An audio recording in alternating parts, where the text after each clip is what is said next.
I wrote a memoir that shared, has based the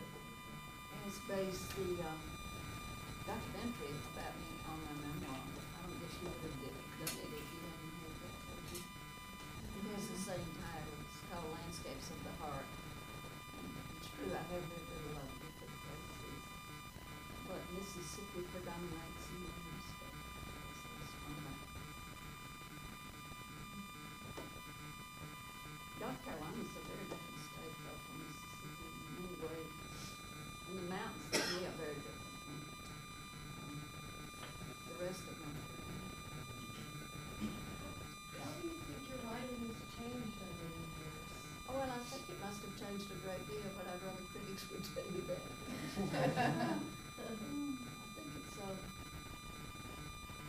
don't know. I'd have to ask somebody who's read a lot of it to tell you.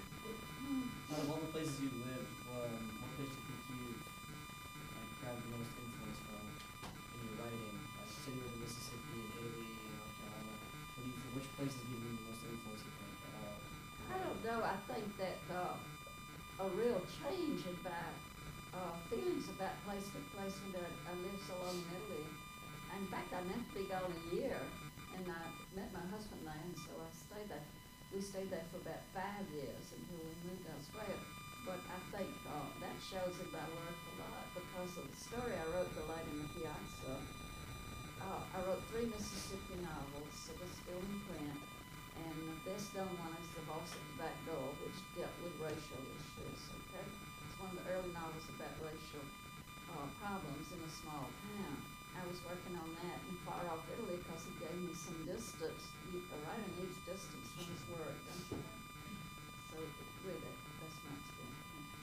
And so it was after so much time in Italy that I started to write about Italy, and I just conceived this story, which was loosely based on something that I knew about and heard of, and so on. And it just sort of unfolded. It got longer and longer and longer. It finally got to be novella length.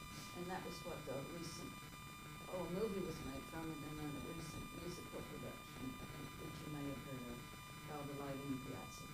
And so that was the genesis of that, just sprung out of experience of living there. And that, of course, changed, I don't know if the tone of it is so different from my novels, but it changed the locale to such an extent that maybe the type of thing I was dealing with was different too. So everybody needs a second country. You love your own country and you never stop loving it, but somewhere else with a different set of values can reveal your country to you better than just living there. I don't know how that happens, but it does. You have a contrast in that place, and you like them both. Yes, somebody else. Well, you said mountain people are a little bit different than in North Carolina. Mountain people are a little bit different than flatlanders. I was wondering, and in what ways do you think that? Well, I never have lived in the mountains except when I was a little girl growing up in Mississippi, and my family thought it'd be a good thing. It's very hot in Mississippi. I was running around swimming in the creek, which I shouldn't have done, climbing trees and all, and I thought that was great. But they sent me to the mountains to a summer camp near Asheville called Camp Montreat. Do you know where Black Mountain is? Okay. I was set up there, and suddenly I had to be in cold weather in the evening and swim in ice cold water, climb mountain. You know, it was all supposed to be good for me, and I couldn't stand it. But just the same, occasionally my mother and my aunts would come up to be in the mountains too, because Mississippi gets awful hot in the summer, and they wanted to go up there too, so I enjoyed being there. But that was a really good experience in the long run for me. But just living in the mountains and knowing mountain people is something I've done from afar, because some of my best friends in Chapel Hill Valley and are from the mountains, and I observed that in them, which I think might be true of mountain people and not, is that mountain people seem to me to mean what they say, and they stick to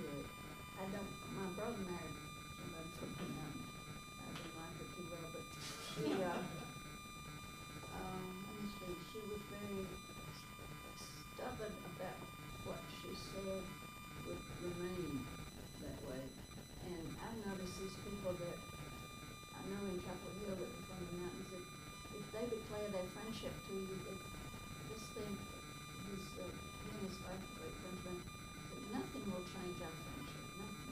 And I've known him for years. And the other thing is, if they get mad at you, that's it. Because, I'm basing this on knowledge, choice daughters are very few people. I know, somebody I know got Chapel Hill, she was working very diligently for the church, the Episcopal church right there, and she really did get some rather rude treatment there when they replaced her with a professional on the bus, and so she said, well, I'm not going back to church, and she didn't. And then there's a certain thing I know about people who say in Mississippi, I'll never speak to her again. Well, next weekend you'll find them together. It seems to me the mountain attitude is they never do speak to you again. So those are just superficial observations. But what would you say? Some of you may have contrasts in mind that distinguish mountain people from other people. Oh, they're survivors. Yeah. Why? They're survivors. In what way you mean? Oh, they've had hard times from mining to logging to, and all the unemployment that comes with that, the environmental damage that comes with that. There are a lot of good writers. I'm reading a book now by Robert Morgan, who's a man I know and like very much. He's on a book tour with his new book. He wrote a book called Gap Creek. And this is a move from Gap Creek is mandated. Just his understanding, I know he grew up in this, but his understanding the hard times that people face and, just living on, they have to move. And so the two younger children, they just tell them they can't get in the wagon with everything else, they gotta walk. So they walk behind the wagon, stuff like that. I know we've had odd times in Mississippi, but sometimes it's a different story. They've just finished reading Brave Enemies by Robert Morgan. Oh, he's a good novelist. He's a good writer. And he wrote a book, what was that? Historical work he wrote. Lions of the West. Yeah, Lions of the West. Read that if you can. It talks about the times of the Mexican War and Thomas Jefferson and all that. And the whole movement of the country being toward the West and the big figures that were involved in that move. It's just wonderful. He's a good writer, good solid writer, and a good poet. Does some of you write poetry? Oh, very good. There you go. I'm just curious about I know you write poetry and the other two writers, what kind of writing you all do and how it impacts you listening to your story. I mean, are you short story writers?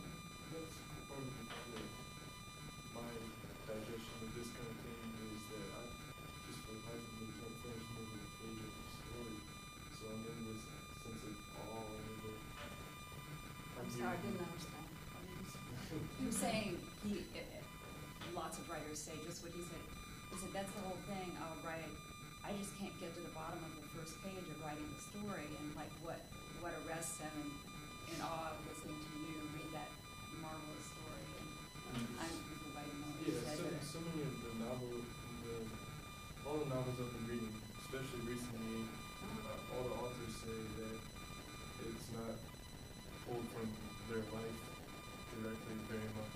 It's very much made up, and you said sometimes they come and sit next to you, and so it's like really interactive, almost with like your character sitting there talking to you about what's happening, whereas that's just not. I mean, I am just 21. I got a lot to know still, but all I can really put down on paper is what's happening.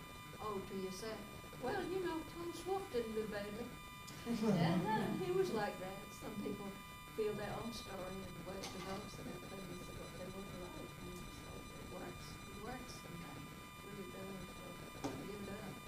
So interpret your own experience. It might be the best thing you can do. But I'm not, except for Landscapes of the Heart, the memoir I wrote, I never was much interested in writing a book by her. But that started out as a series of essays and articles and old things like this that I would written down, and it was a collection of short pieces that there was a University Press about to bring it out. And I was in New York, and my agent, who was trying to give the contract to the University Press, had read the short pieces. Some of them were about recollections, and some of them were about things that had happened, or people I met and criticized in some way. And he said, look, you're not going to give this to the University Press. You're going to make a whole book of it. So he called an editor he knew, and we sat down for lunch. I remember it was raining hard, and they talked to me a while. Take these pieces and combine them into one narrative, and then, well, it was brought out in New York. But I went home with it, and I thought, well, this is about a 2-week job. We're going to get through with it. 3 months later, I was I discarded some things, I rewrote some things, I pieced together some, but I never set up to write a memoir. But that's what it turned into out of their encouragement. And I'm pleased to say that it's still in print, and when did it come out? In the 90s sometime. And it attracted Sharon's interest. So there you have it. Things evolve out of strange happenings, and one thing or another. Just got to be alert to have you take the right turn at different things. Have you got a school magazine that you publish things in? You do? There are a couple of them. We got a new one right now. You ought to be publishing in your school magazine. You can see, it always looks scary and different when it's actually in print. You can read it, and you say, ooh, did I write that? Well, thank you all for this. Well, what is your writing deck? I'll just ask the last question. I What don't is your write writing very much anymore. I never expected to get another book out. This just happened because there were 2 editors in New York that wrote me if I had any new stories. And the last collection was called A Southern Woman, and it's in Modern Library. It came out, I think, about 10 years ago. Okay. I didn't mean to publish anything else, but I had written some new stories. And when they wanted stories, I showed them what I had, and they wanted them. So, there weren't, I think they were only, anyway, they wanted 2 more stories, but if I didn't write them, it was all right. But anyway, I did write 2 more stories, just almost accidentally. I just sat down and started writing one, and it turned out to be the longest one of the stories. It's the last one. It's called The Wedding Visitor, and I still think it's a pretty good story. So anyway, I'm not ashamed of any of the stories that I did, even after they got in print, but it hasn't been bound yet. It's not for sale. This is just a advanced reading. So, anyway. And this is by a Mississippi artist, part of one of his paintings, and I love his work. He painted country scenes in Mississippi, and I bought 2 of them long years ago, and now there are whole books about him. His name is William Hollingsworth. Whole books about him, and I bought these paintings, which I have framed in our house, one for $25 and one for $20. That, of course, was when money went much longer way, but still, it's ironic to think.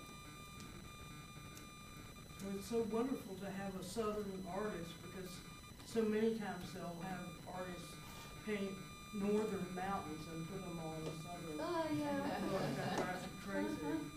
Elizabeth, you were telling me the story of the artist, and when did he die? Tell them a little He bit about committed it. suicide about 1940. But I don't know. His story is all told in this new book of his paintings, a big folio book that's come out. And I don't know. A book like that, they wouldn't tell you what his private troubles were that led him to suicide. But he had a family in Jackson, Mississippi, was where he lived. But he went around painting everywhere, and beautiful, that beautiful painting of the house. And he painted that in Holly Springs, Mississippi, which is a beautiful town, old town in Mississippi. So, not to talk too much about Mississippi, but and I've been living in North Carolina now over 20 years. Yes. You're in Chapel Hill, right? Okay. You live in Chapel Hill now? Yeah, I live in Chapel Hill. I grew up like right down the street in Durham from Oh,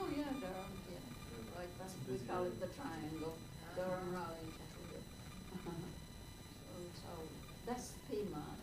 North Carolina's like three states. You've got, you know, Piedmont, the east, and then you got the mountains, as you know. Anyway, I'm glad to be in the mountains for one day at least. Well, and I think that, sort of building on what you said about people meaning what they say in the mountains, and also the troubles that people have had, I think people in the mountains are more willing to resist being mistreated. Maybe true. And maybe because of the history of mistreatment, it's been too long. But I was wondering if there are things about the difference between mountain literature, Appalachian literature, and Southern literature that come to mind. Oh, that kind of, well, let's see. Also. I was talking about Robert Morgan, as you know, and I know Lee Smith is brought up in the Virginia mountains and running it, and a lot of her books are concerned with mountain people. Ranges. I hate to mention this, but one of the finest stories of William Faulkner is called Mountain Victory, and it's really not very flattering. But if any of you read that story, it's a powerful story. I think it's one of the best he ever wrote. And, have you read it? I have read it, been a couple of years, but.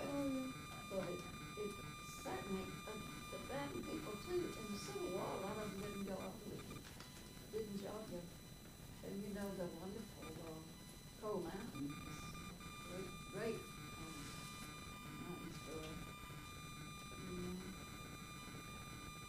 That man was escaping with the war, and it isn't a very flattering picture of how they were trying to catch deserters, and this is, it's not really merged with what I think of the South, the Deep South is what I think of Alabama, Mississippi, and Louisiana, especially Louisiana, very, very different culture. And so you've got people who stand apart. They're not interested in standing with everybody else. They don't want to. So that, I mean, the solid South is not part of it, is it? Mountain. Isn't it part of the solid South? Elizabeth, I've always thought of literature written in the mountains as being kind of, especially around here, as being a subset of Southern literature that may be very different or an offshoot of. But what do you think? I just think there's a real difference. There was some of the northern counties did not join in the Civil War. So you would say that they aren't Southern at all? Oh, yes, I think they're Southern, but it's a different kind of Southern. And right around here, the divide was right along in here among other, I mean, Tennessee was Union, and parts of North Carolina, upper North Carolina were as well.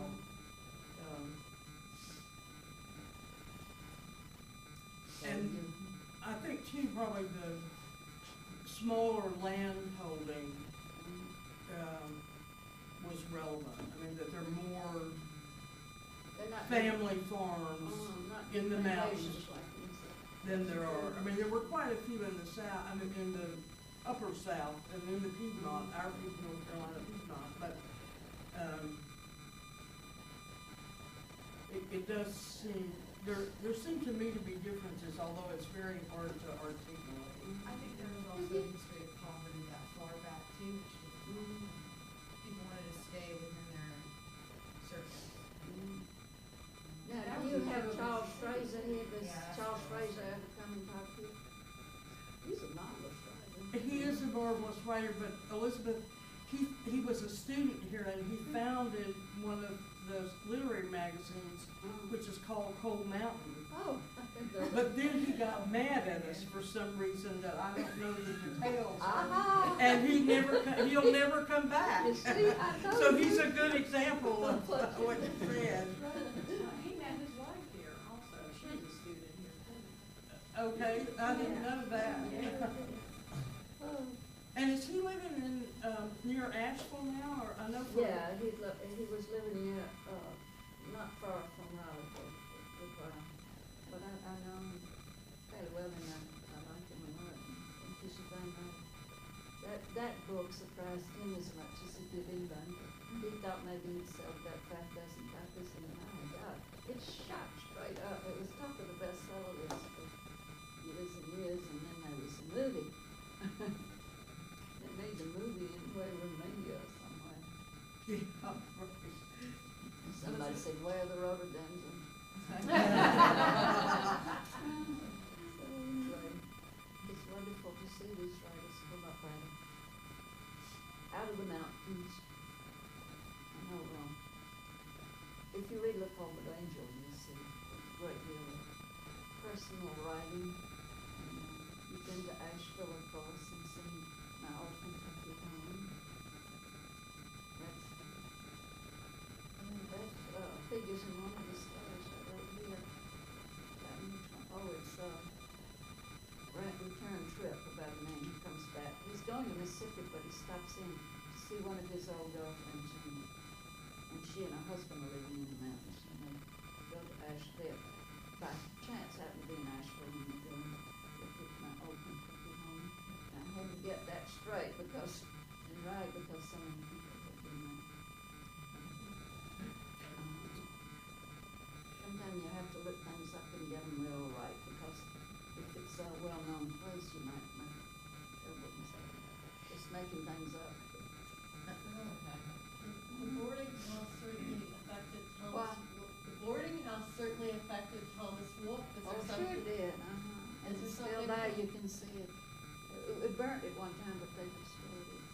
Is there something from your childhood that affected? Oh, yeah, we your story? went and saw that. I remember when I went through it a long time ago. But Do you I have know your own old Kentucky home, something similar? Do you have? Probably. what, you mean a place I've lived? I never lived in a boarding house, but we have an old family plantation, place, and the old house is broken down. They were down there shooting that documentary, and I just wouldn't go in that house. Well, it's all caved in, and, it's really a ruin now, a lot of bushes grown up around it. But they sent one of the photographers around about it, he came running back terrified, he said, "I ran into a deer." No surprise in Chapel Hill, didn't show up in my backyard. I'm sure you see a lot in the mountains. Do you see bear? Oh, I got a story about a bear. I'm gonna tell it real quick. I was walking up this summer, from my old apartment, walking up the driveway to my apartment, I see this thing, just walking in the road, and I thought it was a dog or something. I got closer, it was a bear, and I ran, just ran the other way. I don't know what to do. I was on Bodenheimer Drive, up near the SRC at Athletics, y'all. Wow, Yeah, on campus, there was a bear. that is wild. And it was not fun.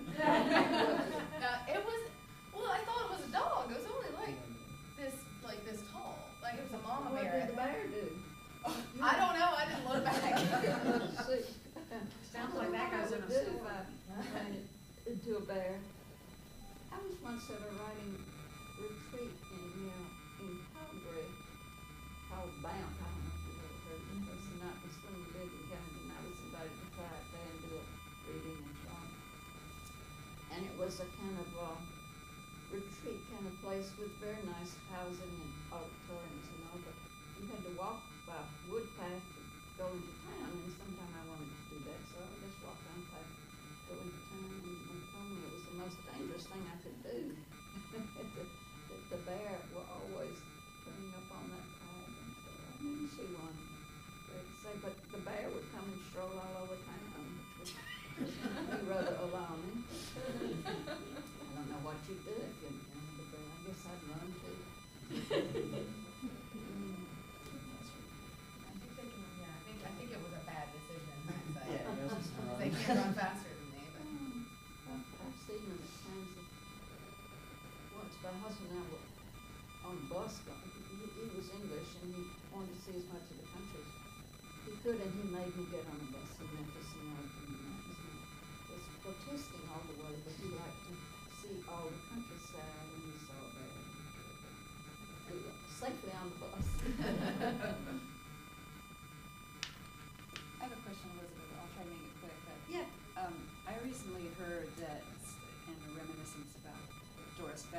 she was asked by a writer, a young writer, what's your advice? And she said, try to quit. If you Or can't she quit, said, if you can't quit, then treat it like work, which I think is good advice, but the thing is, I'm asking sort of for you writers too, and you're all writers because you write essays, everything is writing. Is that the way you felt, like driven to write? Because I don't think every writer feels that way, but it's like they oh, have to. yeah, my mother used to read to me a whole lot, and I wasn't too well as a child, so the opportunity if you weren't feeling well, and they said, get your mother to read to you was the main thing I did. But I got fascinated with stories, and before I learned to write, even I would make them up in my head and tell them to myself. And I think he was talking about how do you move on in something that, you know, is not you.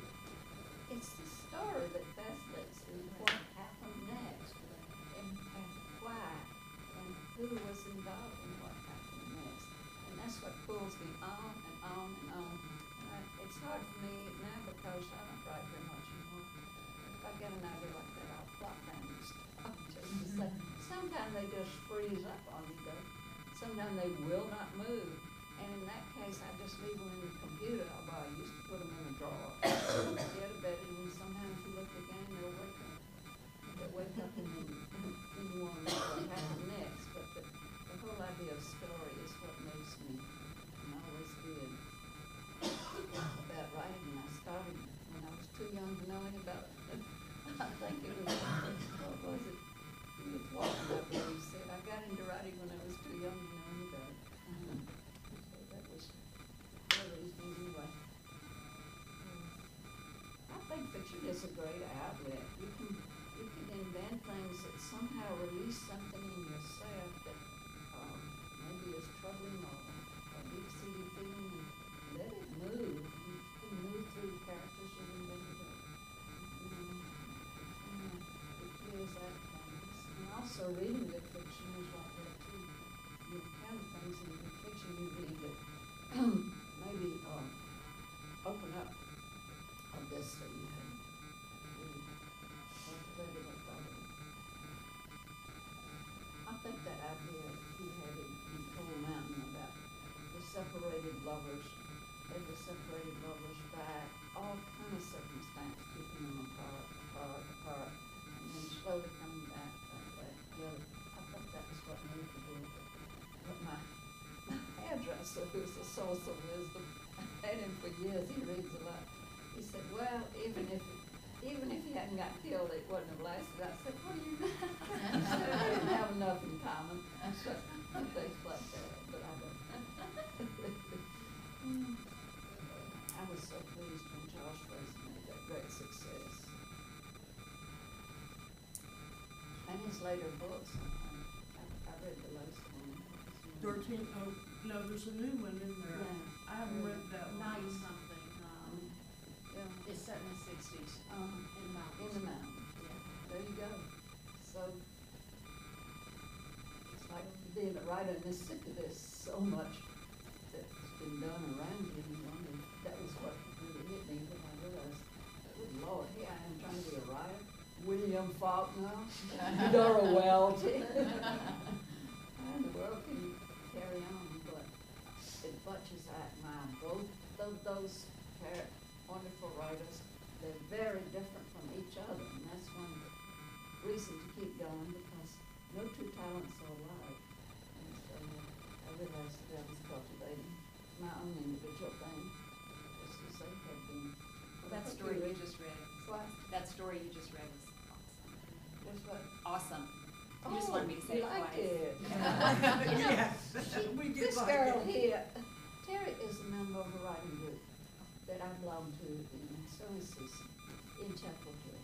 And we meet about once a month. But every one of these stories in here I've tried out on that group, and you're writing an interesting novel. No more. I haven't Oh, yeah, read her. yeah. Her husband is deeply engaged in a very fine novel that's laid in the mountains. And we've heard sections of it in that group, and I'm looking forward to his completing that successfully, because I think it is great.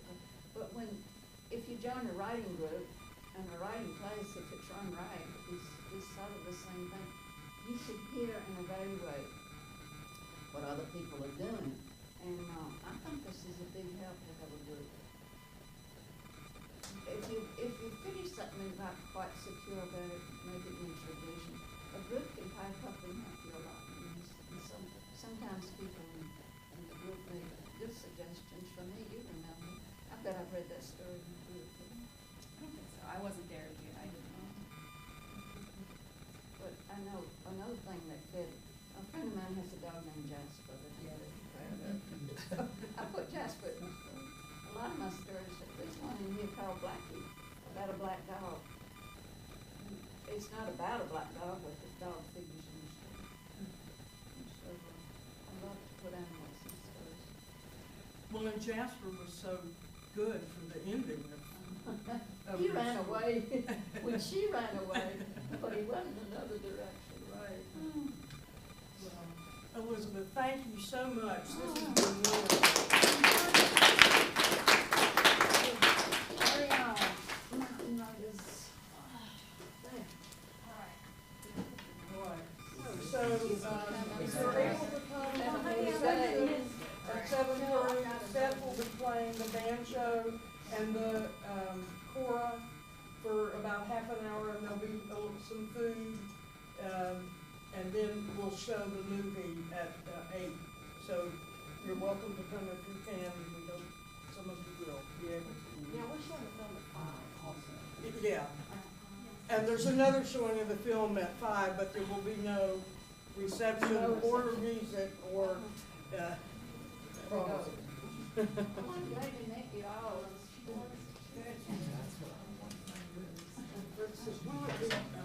Just wait here for a minute if that's okay. Okay. Yeah.